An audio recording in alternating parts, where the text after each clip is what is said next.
What other job can you go out, change somebody's life, make somebody's dream come true, and change their whole perspective on wild animals?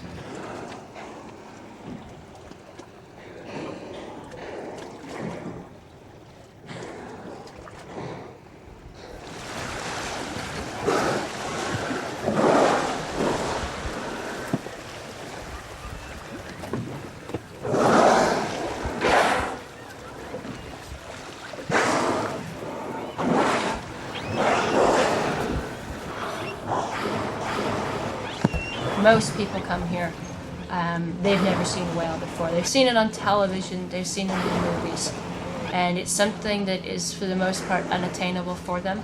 And then they come out and they spend 3 hours with us, and they sometimes get the experience of a lifetime seeing the animals jumping out of the water, sometimes coming right beneath the boat. The animals are so large, they're 100% wild and free, and yet people from, landlocked provinces, states, and countries can come here and within 3 hours get this experience.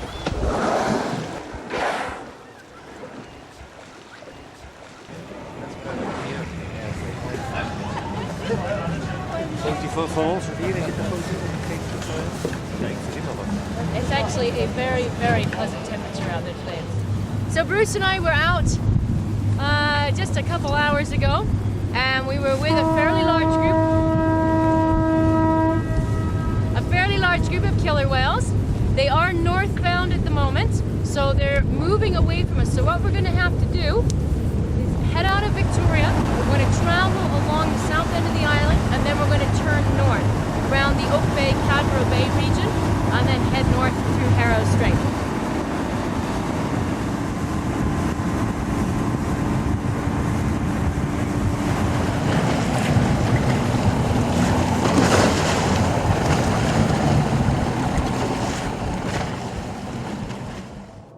Pods are made up of subpods, and they're basically family units. A killer whale pod is a group of related families. Family members will stay together for life.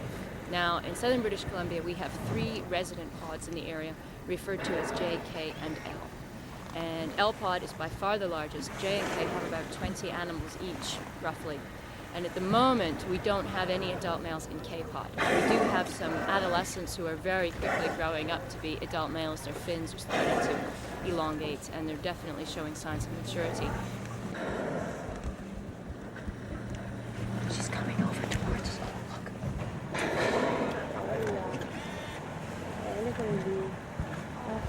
The adult males have the very tall fins. They will actually grow to about 6 feet in height, whereas adult female fins only reach 3 feet. And here we have another group. Could be L's, could be J's, could be K's, we won't know. So we get here, and as you see, we leave it up to the whales as to how close they want to come.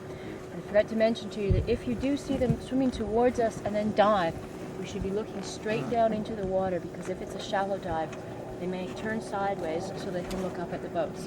So even if they're swimming along and they lift their heads just a little bit, if the eye patch is visible, they can see you just as easily as we can see them.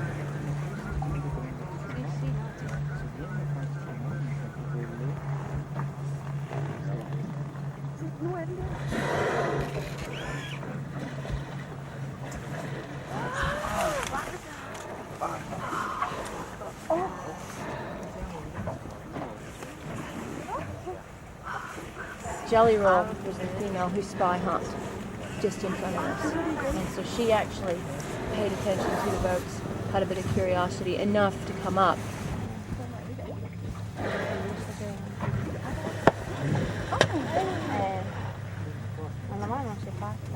A lot of scientists are saying that they will use landmarks for navigation as much as they would underwater features. But in this case, spy hopping right next to the boat, that was definitely directed at us.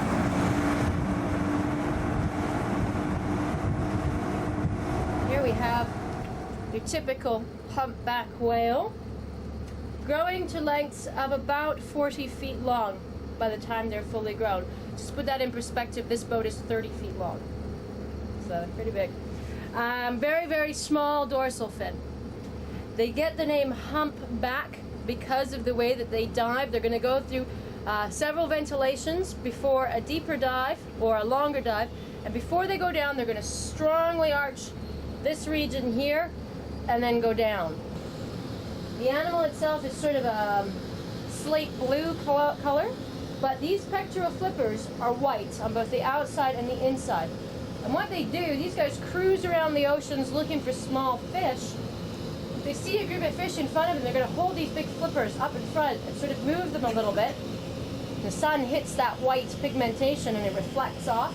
Fish don't like things that sort of reflect and sparkle. And the fish group together, and then the humpback comes up underneath with his mouth open. There's his lunch.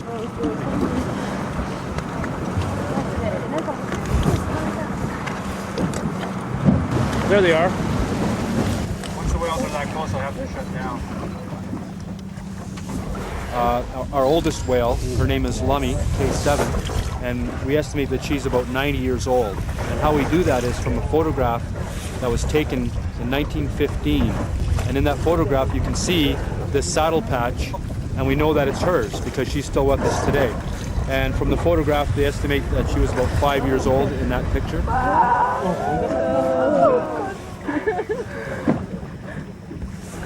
Females normally don't live longer than 60 years. I think that's Oscar. He's a 40-year-old. L1. Yeah, that's Oscar.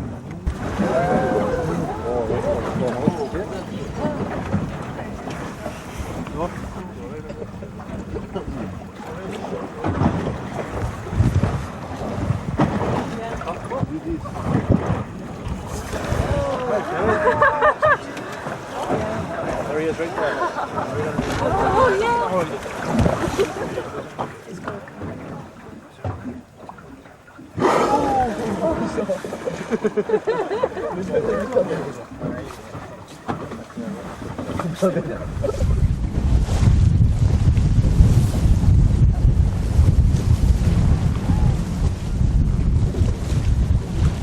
He's definitely chasing something, probably a big salmon.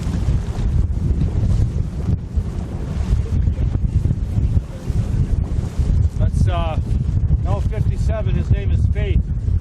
He's 22 years old.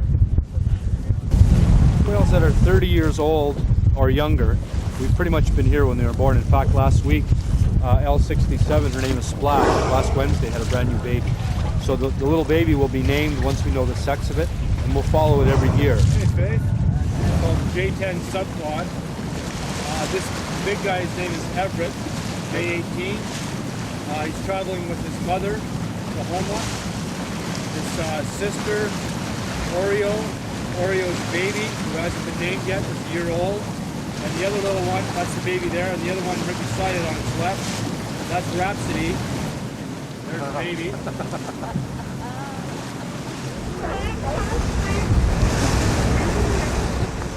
It's not just the whales, it's everything in the whole ecosystem, which we've got to work to protect it. We can't pollute it, we can't destroy it. Because if you take away one level of that, you're going to influence the whales in some way.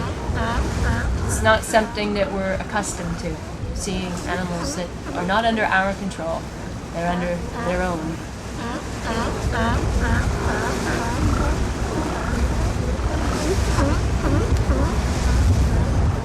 I think we have got a dynamic group of people working here.